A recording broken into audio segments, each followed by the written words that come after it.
All right, welcome back, everybody, to another episode of Making Monsters. We're continuing on our summer series, which the summer series so far has been fun. This is episode 3. We're joined by Snyder today. You know football bootleg all of the good stuff, film guy, which we love. So, thank you for joining me this time. Hey, thanks for having me on. It's a cool opportunity, and it's one of the things I love to talk about, which is young players developing. Exactly. And I think that my first episode 1 was what guys we thought were going to be the biggest step. If you haven't listened to the podcast, go give it a listen. But we also have an article. We put a graphic out because everybody in Windy City is kind of contributing to this to go through some of these questions. So the guys we thought were going to have the biggest step. Who was your answer for that one? Biggest step is probably one of my answers here. So if you want me to shade that, it's probably Tyreek Stevenson. Okay. And then the next one we had was what guys have the most approved this season. Who was your answer for that one? Oh, I think that's Pickens for me. Okay. And then so for the today we are going with what non-stars having a good season do we think is going to make the biggest impact on this roster? And that's my favorite thing about these questions, EJ, is like there's a lot of ways you could go. And I'll always have my 3 answers and think that like everybody in Windy City Gridiron is going to have those 3 guys. And then people go a different route, which was what makes it fun because we all have a different idea of, what it means to prove themselves this year or which person has that, a higher level of proving it. Eberflus was the big answer on that one for a lot of people of the most approved this season. And that's why I just said Bear. I didn't say player because I had a feeling that Eberflus may be included in that, which rightfully so. So let's go ahead and we'll do a countdown rather than our person that we think will make the biggest impact or most likely. We'll start with our third guy. So what is your third guy that you think is the non-star and again can be taken different for different people that playing well this season you believe will make a big impact on the team? It's going to be Stevenson for me. And Tyreek Stevenson had I would say an expected rookie campaign. We knew that he was going to struggle with contact. He was going to be active at the catch point. He was going to get his hands on the balls. He was going to end up with a bunch of flags until he learned to adjust to the NFL. And we saw all of that. He drew 7 flags, which is one about every other game. 2 were declined. We knew he'd get his hands on the ball. He got twice as many PBUs as any other Bears cornerback. He tied for the team lead in interceptions in terms of cornerbacks with 4. He also got targeted almost twice as much as any other cornerback on the roster. They threw at him 110 times. The next closest was 60. So people were giving him a lot of work, and that's to be expected because he is playing opposite Jalen Johnson, who is one of the top 5 cornerbacks in the league. So people legitimately are not going to test him, and they're going to go after the rookie. So Stevenson held up pretty well. It was boom or bust. He either made a play on the ball or gave up gains. He gave up more yards, more completion percentage, more touchdowns than any other cornerback. So he got his work in. He got his reps in. And that's what you want to see from a rookie is that they get those chances. And when they get them, they use them well. I think he did. And now that he's up to speed, he's still going to get thrown at a lot. Like people are not just suddenly going to go, oh, Tyreek Stevenson's in year 2. I'm going to throw at Jalen. Like they're not going to throw at Jalen. They don't really like throwing at Kyler very much either. They're still going to try him. But I think, again, he's gotten most of those rookie bumps out of the way. We've seen improvement. He was good down the stretch. I think he's going to tone down the contact a little bit, continue to have that ball production. And if he does, it's going to put opposing offenses in a bind. They're not going to have anywhere to go because they can't go at Kyler. They can't go at Jalen. It's going to be very tough to throw if Tyreek Stevenson takes the jump and develops the way we think he must. Yeah, and I agree. I think one of the things we heard about Tyreek last year, EJ, coming into the season was he gets handsy. That was one of the things we heard. Those penalties were an issue coming into the NFL. And so we kind of expected, and I want to say week 1, we already saw, or maybe even preseason, I remember being like, oh, that's why they said he was a little handsy. Yeah. But you do, I think, when you start to develop these guys and you learn how to control that handsiness, and there's moments and you'll know certain games that they're watching that and certain games they're really focusing in on that. And so as he gets more comfortable in the NFL, I do think that's something that obviously he'll be able to control a little bit better, hopefully. It's not those PIs are not the one, the DPIs are not the ones you want to see. But I agree. I think late in the season, especially, I want to say the last 5 games or so, you were really seeing Tyreek kind of start to hold his own in certain moments. And there were, I think, an underrated part of this last season too, EJ, was that the amount of time different defensive backs missed throughout the season. I want to say every starter missed some point during the season with injury, and Kyler missed a good chunk too. So I think that it'll be fun. Tyreek's one of my, when I say I'm like most excited to see this next season of him, he's one of those guys on that list for me. I'm going to keep it in the secondary, but I'm going to go and I'm going to say Jaquan Brisker.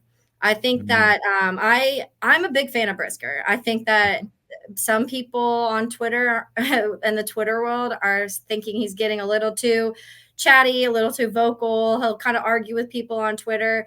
Whatever, to me, like that's to me like the secondary mentality. You kind of have, if there's any position group that you say are going to be the ones to do that, you would say the defensive backs. But the year that Jaquan had in year one, it's obviously sack leader in Chicago. You felt like he was always around the ball. He was that ball hawk kind of guy. Wherever the ball was, you felt like Jaquan Brisker was somewhere nearby. And I just feel like we didn't quite see that last season. I know he struggled with injury here and there. And there were moments, even when I was down in Tampa watching him, he left. I don't even know exactly what happened. I think it was like the dehydration thing that game, which it was like 98 degrees in Florida, and it was awful. But I would like to see, especially Eddie Jackson's gone, and I like the Kevin Byard signing personally. I think that this guy has not missed a game in the NFL. He has a better missed tackle rate than Eddie Jackson did, but it almost makes Jaquan the veteran safety on the Bears just because he's been here now for a couple years, and Byard's the veteran in the NFL, but Jaquan now is a little more comfortable with this defensive back group and this defense in general and Eberflus. So it's going to be interesting to me to kind of watch him. But I do think he's going to be a big part in just, number one, the Bears continuing to be able to be a team that can stop the run, but also a team that is able to limit certain passing situations that last year I think we were really taking advantage of in those certain downs. But my question for you, because I heard Jaquan Brisker and you're the film guy, you look at a lot of this stuff. Brisker mentioned that they're changing this year from having like a true free safety and strong safety to kind of be like more open and free. Do you think that'll be beneficial for him? In some ways, I do. And again, this is Eric Washington, the new DC, his influence coming from Buffalo, where he's had Micah Hyde and Jordan Poyer, who he's used interchangeably, especially in the middle field open stuff. He can rotate those guys late. He can bring both of them up, both of them down. So he's going to bring some of that influence over to the Bears. And that's probably what Brisker's referring to is, hey, they're widening my area of influence here. I have more responsibilities that I didn't last year outside of this envelope, because Brisker is known as being a safety who's very good around the line. And that's not just against the run. He's also very good in that short middle pass coverage. You can put him on tight ends, and he's physical enough to deal with them and has done very well with that at points throughout his career. So it'll be interesting to see how expanding that area of influence, because I'm not exactly sure I want Jaquan Brisker like running the deep post with a slot guy who's really speedy. That it's not an awful matchup, but it's not a great one either. Yeah. And so we'll have to see how often he gets put in situations that are more advantageous for him, and how often they kind of go, well, we hope they don't see this one as it starts into the rotation, because we'd rather they go somewhere else with the ball. But having Byard next to him is underrated, because Byard is a veteran safety. He's extremely smart. He never had the greatest testing numbers coming out of Middle Tennessee State, but he played very well, very quickly in the NFL because he sees it so quickly. Mentally, he's a very fast pre-snap safety. He understands. That's only gotten better throughout his career. You talk about his consistency. Means that Brisker doesn't have to be the guy. All the weight's not on his shoulders. It's not like, well, you're the veteran guy and we brought in some rookie, so you've got to show him the ropes and learn this new defense. Instead, he can say, Byard's going to do Byard's thing. I can count on him as a veteran. I just need to do my thing and do it really well. And that's when we see position groups, whether it's offensive line or secondary, play really well, is when you're just doing your job and you know the guys around you would do theirs. Yeah, and that's why I think that I kept saying, because I know a lot of people were more, there was a couple of names during free agency when it came to that safety position people were yelling for. And I think Ryan Poles made the right decision, because he didn't have to go spend a ton of money, but he got a guy that doesn't miss time. He's at least reliable in the sense of he's going to be on the football field, but he's also pretty good. And when I was looking at some of the numbers, I haven't gone back and watched a ton of film of him, but I had gone back and watched read a lot of the numbers of what he's good at. And when it comes to the issues that Eddie had, it's almost like complete opposite when it comes to Kevin Byard. So I do think that safety position in general will be fun. I like the defensive backs in general this year, EJ. I'm really excited to watch the secondary. So what is your number 2? My number 2 is Javon Dexter. And I really think that the Bears need a bunch of pass rush. We saw how it was funny with the midseason trade for Montez Sweat. You really got to see a tale of two teams, a team with no pass rush whatsoever, and then a team that got a good pass rusher. And then some of the younger guys started to develop. And primarily that was Dexter later in the year. He showed some legitimate flashes, especially later in the year when Sweat came and attracted some of that attention. He got more one-on-ones. And he also was in the second half of his rookie year. Guys tend to start to pick it up if they're going to. He did. And both of his games versus Detroit and the one game against Cleveland, which were all 3 second half games, 3 tests against very good offensive lines, were 3 of his best games. And he showed legitimate interior pass rush. He had 9 of his total 29 pressures in just those 3 games. His win percentage from the year was the best in terms of interior defensive linemen on the Bears. And look, while 11.9% is not sterling, again, it's really a first half, second half thing and a rookie developing thing. And he was still better than anybody else on the Bears. So the arrow's pointing up. Interior pass rush is incredibly important to NFL defenses. Quarterbacks hate it because it's pressure directly in their face immediately after the snap, forces them to either roll out or just bust a play. And the Bears still need it. They need Dexter to keep taking steps. He showed those flashes. He's got to get more consistent. They brought in some folks around him. Again, some younger folks. We'll see how Booker rolls into the rotation. Probably going to be third downs to start off. But if Dexter can create consistent interior pass rush, it's going to be a huge deal for the Bears defense. Yeah, I think that. Do you believe he can be and will be a true 3 tech? Because I feel like that's a lot of the people's question. They played him as a true 3 tech way more last year than people wanted to sort of admit, I guess. Yeah. When you look at his pass rush snaps against true pass sets, it's damn near 100%. If they were in a pass set, they rushed him. Regardless of alignment, he was told to go get the quarterback in passing sets. It's not 100%. It's probably high 80s, but high 80s means all the freaking time. Pin your ears back and go get him. So they used him that way. And that makes perfect sense with Billings next to him because Billings is the 0 or the 1 shade, whatever you want to call it. And Dexter was the guy they were moving around. And occasionally when they get to those lighter pass rush packages, yes, they're moving Dexter into the 1, the shade, the nose, whatever. They're bringing in Pickens or whoever else to put next to him to get, more pass rush on the field. Yeah. But regardless of his alignment, he was rushing the passer. Yeah. And that's what I think we noticed. He was my answer for the guys that I think are going to take one of the guys that I think is going to take the biggest step. I already liked what I saw in the second half of Javon Dexter last year. And like you said, I think it was a combination of just being more comfortable in the NFL. It helps having a guy like Montez Sweat next to you. Yes, it does. Yeah. But I had read a stat that in the first 9 games, he only got to the quarterback 3 times total, like between sacks and QB hits, and by the end of the season it was at like 9 or something like that between the 2 for that second half of the season. So there was clearly something there, and it's an underrated factor of, like you said, having that interior pass rush and how it helps every level. It helps obviously your outside pass rushers, it's helping the linebackers. It's this trickle effect of once you're in the quarterback's face, how much that really helps. And so I'm going to stay on that for my number 2 in the pass rush world. And I'm going to say DeMarcus Walker. Right now, at least, who knows if there's going to be a signing between now and camp or during camp, who knows. But at this point, it looks like it's going to be DeMarcus Walker and Montez Sweat on the ends. And we've talked a ton about DeMarcus Walker, and when he was in Tennessee, all of his 7 sacks came from the inside, and now he's kind of having to be this guy on the outside to get some pass rush from that. And the rotation, we know Eberflus moves a lot of guys around. I remember at a certain point last year seeing Javon Dexter at end for a couple of the plays late when I was watching. And so I'm like, okay, well, he definitely likes to shift guys around, but it seems like DeMarcus Walker is going to be that guy at this point, and we've got to have somebody else. The pass rush obviously is something that most people are saying that the edge position is one of the highest needed positions, we feel like, across from Sweat. And so if DeMarcus Walker can step up and be that guy this season, and not asking for 12, 13 sacks, but if he can be a 5, 6, 7 sack guy over there, and then maybe maybe they get halfway through the season and make a move like they did for Sweat last year, or they start working Austin Booker in and you realize you have something out of Booker and you're seeing something out of him. You said more of like a third down type guy probably. But I just think for me right now, if you're wanting to get you're wanting to get to the quarterback from the outside, DeMarcus Walker is going to have to be that guy to step up. His rush is a little bit different. He's a power rusher. He's not as much of a speed guy, bend guy. And I think people tend to underrate power rushers because they're not as flashy, right? Yeah. You don't get that big flash sack where they don't get touched, go around and just obliterate the guy from the backside. But if you talk to pass rushers, guys who play in the league, they recognize that there's two types, and they also recognize that the whole thunder and lightning approach is pretty useful.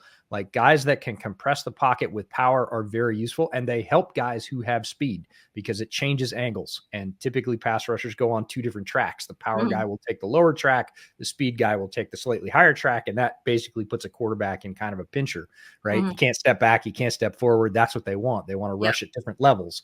So the quarterback just can't easily step up into the pocket and have free space or step back and roll out. He wants, people coming from all different levels, and you need a power guy, not only for the pass rush, but also to help you against the run. You need to be able to set that edge. That's really what Walker can do. So his sack numbers might not be super flashy. I hope his pressure numbers are pretty high because power guys can get a lot of those. And again, you can rotate him in and mix and match, but I'm with you. The pressure right now, as the roster stands, as the depth chart stands, is on DeMarcus Walker to create some of that and really be the third. If you go back to the rule of three, like if we're saying that Dexter's probably going to be the two to Montez's Sweat's one, the role is open for third. And some of that at least is going to have to fall on DeMarcus Walker. Yeah, and it'll be interesting because I think a lot of the people are kind of saying, are they going to grab somebody? Yannick Ngakoue, bringing him back is a conversation surrounding a lot of people. My issue with Jan the whole time was that the run part of the stopping the run part of Jan's game. He's always been, to me, more of that true pass rusher, even back in Jacksonville. Like he's a wizard at being able to get to the quarterback, but that's what he does. And so even going back to the draft, DJ, I talked a ton because a lot of people, I don't even know if we ever directly talked about this, but I was very high on Jared Verse over Dallas Turner because I love that Jared Verse could set the edge and was good against the run and could do a little bit of everything, even though maybe he wasn't as high level of a pass rusher, a true pass rusher as Dallas Turner. So it'll be interesting to see. And I just want to, I'm intrigued to see in general this defensive line, honestly, because to me, I feel like at the rest of the levels, we're pretty confident in the secondary. Our linebacker group, I think, could be one of the best in the league. We talk about our wide receiver group, our tight end group, running back group. I think all of these are top half. Now, the defensive line for me is where we have the most questions. They're going to need some balance, and they're going to need some people to step up. And they're also going to need some scheme here. When you are lacking horses, when you are lacking star players, we talk about Jimmys and Joes, when you're lacking the guys that you can just put out there and say, look, I just need you to win your matchup. Go for it. Yeah. And the Bears are clearly short in that category on the defensive line. So they're going to need some help from the coaching staff. They're going to need Eric Washington to use some simulated pressures to bring pressure off the edges, to have the nickel rush. Kyler Gordon is a very crafty rusher when he comes in. We talked about Jaquan Brisker and what he did early in his career. He has some guys that can do that. He's going to need to mix it in because they're going to need to sort of mix and stir to make this work, to create some pass rush, because I don't think, and this has been more of an Eberflus thing, so we'll see what the push and pull is between Washington and Eberflus and who kind of gets the final say, because Eberflus has been more traditionally a line four guys up and rush. Yeah. There are guys like that in the NFL. Fangio was one of them that he typically was going to rush for. If the Bears stick with that, I think they're going to have a little trouble because they are talent efficient on the defensive line. They don't have enough guys that they can just rotate through and say, go ahead and win. They're going to need scheme. They're going to need to run their stunts very efficiently. They're going to need some simulated pressures, all of that. And if they mix and match that, they could have an effective mid-tier pass rush, and that would be good enough. I remember going back to last year, I think both times we played the Vikings. They're a team that was like so blitz heavy, and they kept talking about that. Yeah. What leads to that on a defense? Like what type of position or player leads to you being able to blitz that heavy? Great question. And it depends on the coach. In Minnesota's case, it is because Flores lives and dies with the blitz, but Okay. he's changed even how he's done that. He's basically reinvented his defense while he's been in Minnesota, which has been kind of an underrated storyline. About halfway through the first year, everybody said, look, Flores is a blitz heavy guy. It's what he did with Miami. Like, it's what he did in previous stops. He's just going to keep doing it. And he's done it, but he's, again, done it in different ways. He started to move the pieces in a different way on the chessboard, and it's been even more effective. And people like Mina and Nate Tice that, I luckily enough get to talk to and really look up to, halfway through that season, we're like, hey, he's not doing the same thing he's been doing. Nobody's talking about this. He's still blitzing like crazy, but he's blitzing in a different way. So sometimes it's because you have guys. Sometimes it's because you believe, like you said, that trickle down or cascade effect of just making sure that the quarterback's time to decide is short no matter what is worth it. You will take the chunks when you play a blitz beater quarterback because on average, if it's more than 2.2 or 2.3 seconds, that means no long developing routes. That means very few double moves on the outside. It basically cuts down the offense's playbook. And that's what a blitzer's, defensive leader is going to say. I'm going to use this to make sure I can tear some pages out of his playbook, and we'll deal with the chunks. Now, if he kills us with the chunks in the first half, we'll adjust. But in general, and we're going to see more of that out of, for instance, the Cowboys. Like Mike Zimmer's back with the Cowboys. He's going to bring it. Mike Zimmer has always brought it. He might come up with new ways to do it, but he strongly believes that he's going to limit the offense's time to decide by sending guys. And sometimes it's for a talent deficiency. Sometimes it's just purely like ethos, like this is what we do and this is why we do it. So it depends, but great question. I'm genuinely surprised more teams didn't try to do that against the Bears last year, because it just it was just as I was watching, I was like, okay, either the Bears cannot, and they didn't have an answer. They didn't have an answer for the blitz against the Vikings. They just didn't. And I felt like, I think part of that is Justin's release time. He doesn't have that quick release. So there were some issues there, and maybe that's just me. But I think that I was just wondering, because I was like, do we have anybody that we could like possibly see more blitzes in Chicago? Or that's just not happening this year. Well, I mean, it's definitely possible, but I think the counter to that is having a more competent and cohesive offensive line. And the Bears didn't have that either. So I am also somewhat shocked that they didn't see more blitzes, because, look, we're not the only ones that were looking at the tape. Opposing DCs were like, they don't handle the blitz very well. Like, they're not passing it off super well. Sometimes they're not just picking it up physically very well. And I think Getsy was a little stubborn in some ways of adjusting to it and saying, look, if you hit this, it'll work. And it clearly wasn't working. And he didn't move off that as quickly sometimes as I think he might have. So I was surprised there wasn't a more steady diet of blitz too, because the NFL is typically, hey, if you can't solve this, we're just going to beat you over the head with it, like, until you fix it. And if you don't, we're going to win. So I think, again, the investment in offensive line and hopefully the cohesiveness of the offensive line this year in Chicago will be the answer to some of that. Caleb is also a different cat against the blitz than Justin Fields is. Like, that too is a thing. So again, any defense will blitz pretty much until you burn them on it, and then they might change their stripes. It's like a team that runs the ball when you have this. And sometimes it's so frustrating to watch, and you're like, how do they keep doing the same thing over and over and over again? But when you haven't figured it out and you keep letting them go, next thing you know, the running back has 130 yards and you're like, okay. I feel like that was Derrick Henry with the Titans for a very, very long time. And probably still will be in Baltimore. So I have a feeling, EJ, that we're both going to have a similar number one, as we just came off of the offensive line not being able to handle blitzes. So what's your number one? Mine's Ryan Bates, and this is the table that I have been banging for 2 seasons. If you followed my work here or elsewhere, I have said the Bears need a center, period. And whether or not Ryan Bates ends up playing center. Now, to be fair, right now on the depth chart, Ryan Bates is the center. The Bears are saying he's the center. But there's this stalking horse of Connor Williams, and whether or not he's going to be healthy. His agent's saying he's going to be ready to start the season. And I think, to be fair, Ryan Poles is probably interested. I think he probably should be too, because, hey, having 2 good centers on the team would be a whole different world. I don't even know. Better than -2 that we had. I'm not even sure we'd know what to do with ourselves if we had 2 good centers. But the evidence on the field of the Bears not having someone capable at the pivot over the last 2 seasons has been There's just stacks of it. Every game you watch, something or many things collapse because the center is not able to execute in a way that he needed to. Yeah. And after 1 year of that, I was like, absolutely. This is last year's draft. I said, no, for sure. Ryan Poles is a former offensive lineman. He's not going to let this continue. Blah, blah, blah. And he did. He just said, oh, yeah, Luke Patrick, he was hurt. He's going to be fine. And I was like, Yeah. when did you see him be fine? Yeah. Again, I know it's Getsy's guy and Getsy's offense, but like Luke Fitzpatrick never really showed competence as a Bear. So I was very surprised by that. And then we saw it again last year. Like he was very tough to watch on the field. So I love that they went out and got Ryan Bates. They tried to get him a couple of years ago, signed him to an offer sheet. Buffalo matched. He stayed there. They didn't forget about him. They still like him, obviously. Yeah. They got their guy this time, but I would love to see them go all in and get Connor Williams as well to say, no matter what, we are not going to have the interior offensive line disintegrate the way we've seen it in the last couple of years. And that's where Ryan Bates comes in because he has experience at center, but he also has a lot of experience at guard.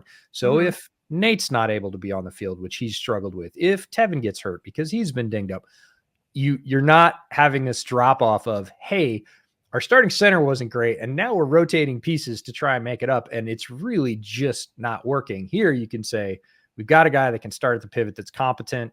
Yep. We also have a guy that if we get this other center and he rounds into form, he was very good. Williams has said he wants to play center. We can put Bates at guard. There's no problem. He's played both guard spots in the pros, done well. You're just ensuring that, especially for rookie quarterback, that those three in front of him are not going to give up instantly.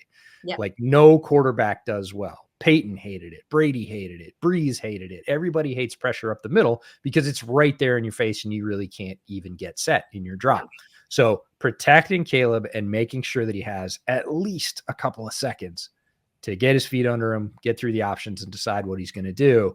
I love that the Bears have done that. So I'm going to go with Ryan Bates because finally, I guess, never wrong, just early.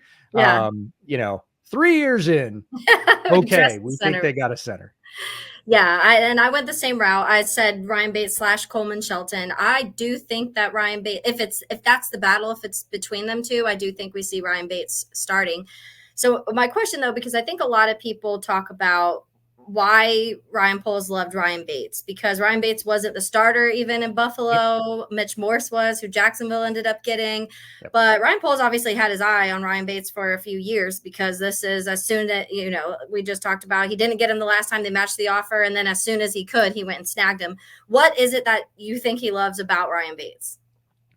I think he probably reminds him a little bit of himself. I'm not sure if that's a good thing or bad thing. Given Ryan Poles' playing career, no shot at Ryan. He had a very successful football career, but, I think he loves the versatility.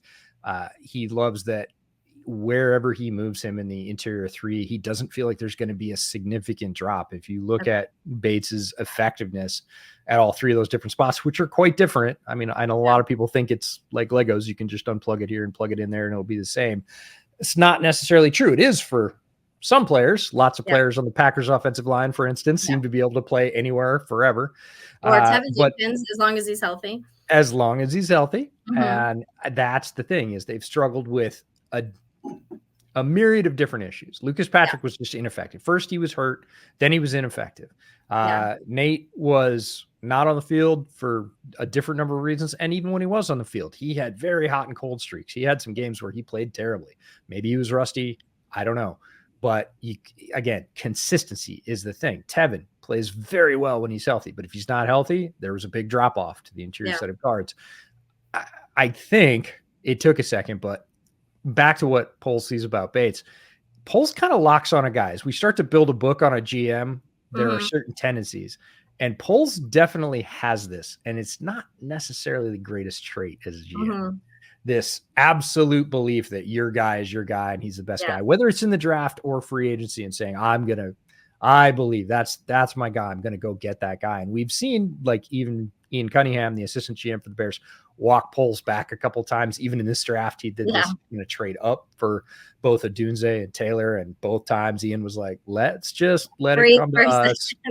And Chicago owes Cunningham a great debt for both of those moves. That turned out to be the right choice. But Poles has this thing where he locks in on guys Mhm. And, I'm a little surprised that I wouldn't be surprised, I guess, let's say, if he makes a run at Ogunjobi when he frees up from the Steelers, because he desperately wanted him as a 3 tech. Yeah. And he just tends to go, this is my guy, whether it's in the draft or free agency. Again, that can be a dangerous tactic, and it's really handy to have a very smart guy like Ian Cunningham at your right hand to go, ho, ho, ho, we'll just ease up. We'll get this guy, or it'll work out the way it should. And it did in both cases. So we'll see. Yeah. Let's I know that's why a lot of people shout we love Ryan Poles, but we're also like, Ian, don't leave. Yeah, Like, stay here. it's too bad. I think Ian is going to get his due very quickly. I I think he'll be know. a GM probably within the next 2 to 3 years because he is so good. But I Yeah, do worry about it at that point I know. because the guy before Poles had that tendency as well, and it Yeah. was part of his undoing in Chicago. Yeah.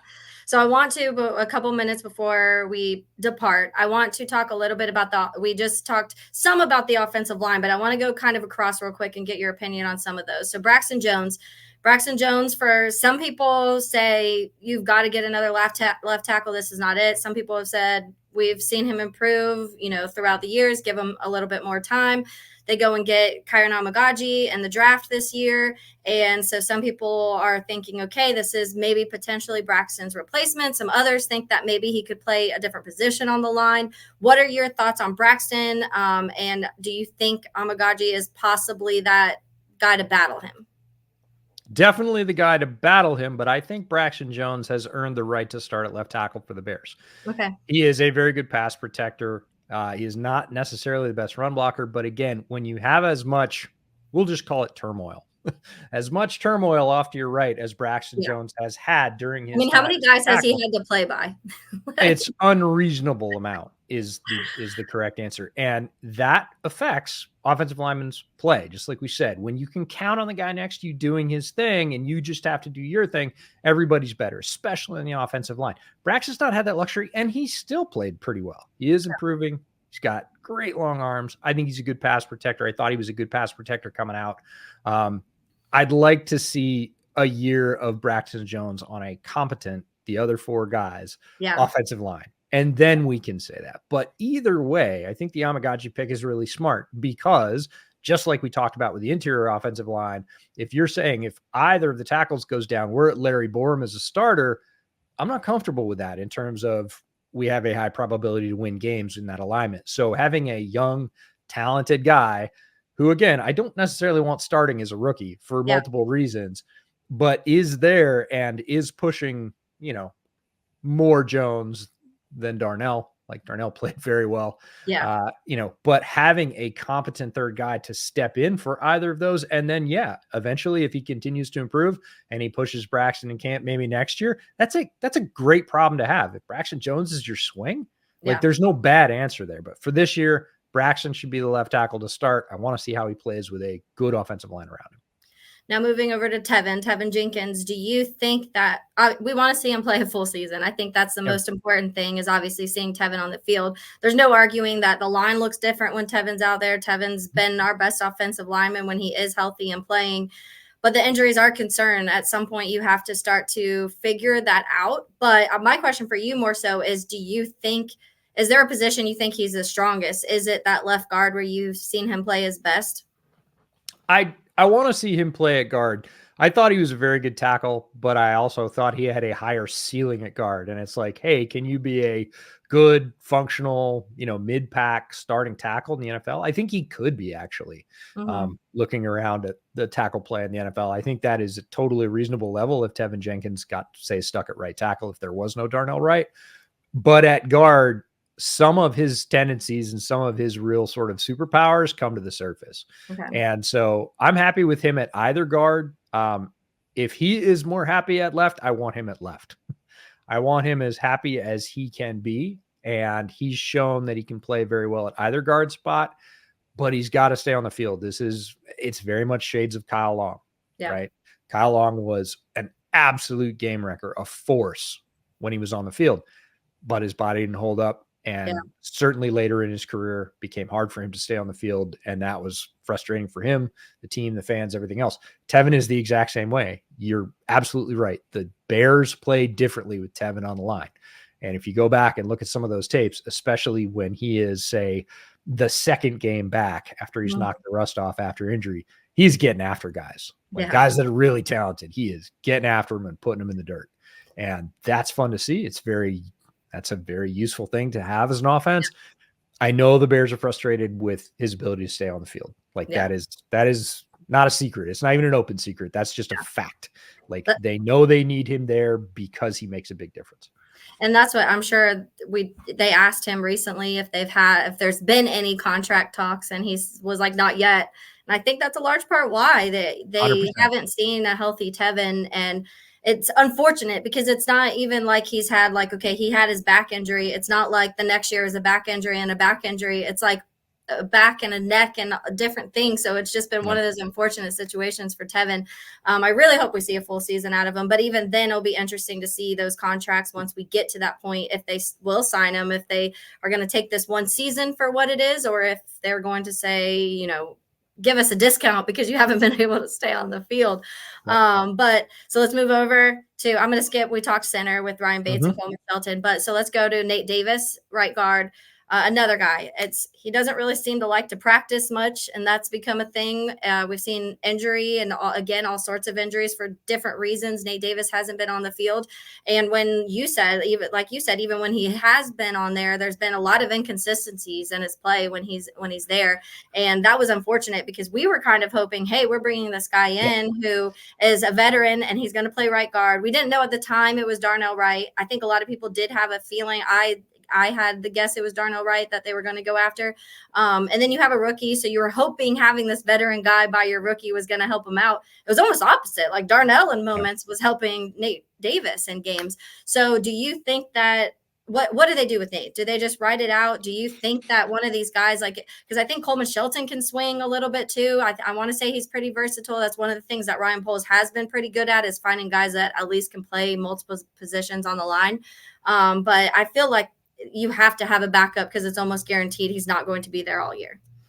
I think Davis's leash is incredibly short. I think he's on one of the warmest seats on the Bears right now because, again, expectations were sky high for me and everybody else. He was very effective in his last stop. It was a big dollar free agent signing. It was to, as you said, shore up the line. And the result has been the complete opposite. He hasn't been there consistently when he's been there. He hasn't played consistently. And that has caused a lot of cave-ins on that side, which has been really surprising for me and everybody else. I don't think they let him get through the whole season playing that way. I think they are stacking players to make sure that doesn't happen, which is another reason I would really like to go see them sign Connor Williams, is because, yes, they have Coleman Shelton, but what if you need to move Bates to right guard? Yeah. Which would be fine in terms of that would be a very good starting five as we're working our way across, but you'd still have two centers. You'd have Connor Williams if he's ready, or Coleman Shelton to start, and then Connor Williams when he's fully healthy, whichever. Like, you would have a very solid interior rotation, assuming Tevin stays healthy. But I think most surprised by most Bears fans going to the draft going, oh, we're set at guard. So many people told me, oh, we're set at guard. We're totally good. We got Tevin and Nate. We're good. And I was like, there are reasons not to say that about both guys. Yeah. Like, as recently as last season, what do you mean we're set? We're set if everything goes perfectly. That's not how it's gone in Chicago on the offensive line. So you probably need some help, whether it's through free agency, or I wouldn't have been surprised at all if they'd, taken a third or fourth round guard. Yeah. So two more. I went over time, so I'm gonna two more for you, because obviously the last one on that line is Darnell Wright, and I think most people are in agreement. He had a pretty solid rookie season, especially considering he was playing with like one arm for the majority of the time, or some of the time. I think that I remember specifically the Raiders game and him going against Max Crosby and being like, he's hurt and he is handling Max Crosby. And this is kind of fun to watch. He had his moments. I'm not going to say there were certain moments where I was like, whew, he got beat bad on that one. But thoughts on Darnell? Is he the right tackle of the future? Yes, I think he is. We talked earlier about Tyreek Stevenson and how he showed flashes throughout his rookie year. Darnell showed the same. I think he showed more. I think he had more consistency and more flashes. So again, get him healthy, get him a full off season, get him some support. Just like we said, we thought Nate was going to be that solidifying influence. Largely hasn't been. Ryan Bates could be. Get somebody in there next to him. He doesn't have to worry about, again, he's learned all those lessons. He's got more experience. I think we're going to see a very, very good season from Darnell Wright. certainly this next season and probably for several seasons after that, as long as he stays away from injury, because he's got the power. He certainly has the frame. Movement skills are there. His anticipation of what very good defensive linemen were trying to do to him and his ability to nullify that, even sometimes with one arm. Very, very impressive stuff. I don't think any reason to move off of Darnell Wright or sort of make any contingency plans anytime soon. Darn right, EJ. Darn right. That's my little joke with it. But so, like I said, final one, just as we're talking about the offensive line, this is kind of in that same realm because a couple of the knocks on certain receivers or running backs that the Bears have had, or even tight ends, are that they don't have that blocking ability. With some of the additions that they made this season with the DeAndre Swift, or maybe what a Roschon Johnson can be. We didn't get to see a ton out of him last season. Mercedes Lewis, obviously, and Gerald Everett, Keenan Allen. Do you think that these additions also add to the blocking ability to that part of what you see in the offense? Hell yes. Like Rome Odunze talked very strongly and early on in the process about, we didn't really get on the field early at Washington because we had Kyler Gordon and all the safeties they've had drafted, and they just kicked our ass. So the only way that we were going to earn any time as young guys was as blockers. Yeah. Like while we were developing all that other stuff in our release package, intercepts and whatever, coaches are like, hey, you want any time, you better come in here and manhandle a couple of those guys. So he said all three of the receivers, Polk and McMillan, as young guys, as freshmen and sophomores, they just blocked their asses off because that was the only shot they had at getting on the field, special teams or otherwise. Yeah. And so it became a foundational part of their game. And then as they developed his receivers, they still had it. And Rome's got great size. Yeah. Keenan, I think, is a good tactical blocker. He's strong, but he's very effective in terms of angles and timing. He's also super crafty, makes it look like a route, then steps in front of a guy, walls him off. Kmet really came on as a blocker. I was a Kmet detractor. Most people know that. And it was because he wasn't playing very well. Yeah. And middle of last season, he started playing much better, gave him credit where credit was due. And a lot of that was in blocking. There were a lot of plays. There were a lot of Ole plays early in the season that were like, what are you doing, man? And he got very sound, very solid. And the new offensive coordinator loves his tight ends. Yeah. So Shane Waldron's going to have him on the field a lot. He's going to be employed to do a lot of different things, blocking included.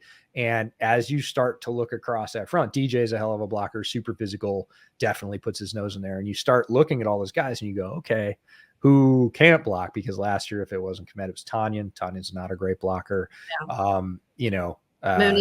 Darnell Mooney was employed poorly. I think he's a decent blocker if you're putting him against a slot. Yeah. But they put him against an edge 101. That's just not a smart thing to do from an offensive standpoint. So I think better alignment, better personnel. And again, you make the interior of the offensive line better. The tackles are already pretty good. And then you make those exterior blockers better. Yeah, we could see, especially I'm excited for Roschon, even though he is third on the depth chart. Like Roschon Johnson statistically matched a lot of Bijan stuff at Texas. He didn't get as many opportunities, but when he did, he did just as much with them. He didn't suddenly get bad at football, but he looked pretty average last year behind that line. Give him better blocking in front of him. I think we'll see some more benefit and value out of that pick. Yeah, it's interesting. We talked a lot about how the Vikings blitzed so much, and then we go over to the Lions, and I remember how much extra blocking help the Lions put constantly on their offensive line last year. And I just remember being like, why aren't we – I don't understand why we're not doing that. But we didn't have the ability. We didn't have the guys that were able to do that. And so hopefully, not saying we want to have 6-7 guys up there, but hopefully we do have now the level of talent where the offensive line's good, number one, or better. And then also you have these guys that do have a better blocking ability and they are able to scheme it in certain ways. I think we'll see a ton of tight ends. I love Shane Waldron. I think his offenses are like fun and up tempo and a little quirky sometimes, but we've seen such a boring offense the last couple years. Beyond that, let's say last like 10 years, that'll be fun to watch something like that. Yeah, it'll be fun, and we will see a lot of 2 tight end sets and even some 3 tight end sets from Auburn. Okay. He has some very creative 3 tight end sets that he used early in the season last season out here in Seattle, and I sent some of those to some people pretty early on. Nate Tice was one of them because, of Yeah. course, his dad has a house out here as a former Seahawk and Seahawks coach, and he follows the Seahawks. He grew up with them, and I was like, "Are you seeing this? Like, check this out. This is cool. This is different." Yeah, and he uses the tight ends a lot to like set up play action and that type of stuff too, which I love because I just felt like, especially with Caleb, I feel like it's the perfect combination of what type of offense Caleb can run because we know Lincoln Riley also had some weird, quirky offensive stuff that he did too. And so being Let's able not talk about that. That was ugly. That was it different. was weird sometimes. I was like, what is happening in this? Um, but if any quarterback could handle it, it was obviously Caleb Williams did as best he could with that. But EJ, thanks for joining me again. That was fun. I know we'll continue on this summer series with some of the other people around Windy City Gridiron, but we're in that full on like lull of summer, but we're not very far away from camp starting. So we should be kicking off anytime now. Well, thanks for having me on. I really appreciate it. Yep. Thanks. Have a good one.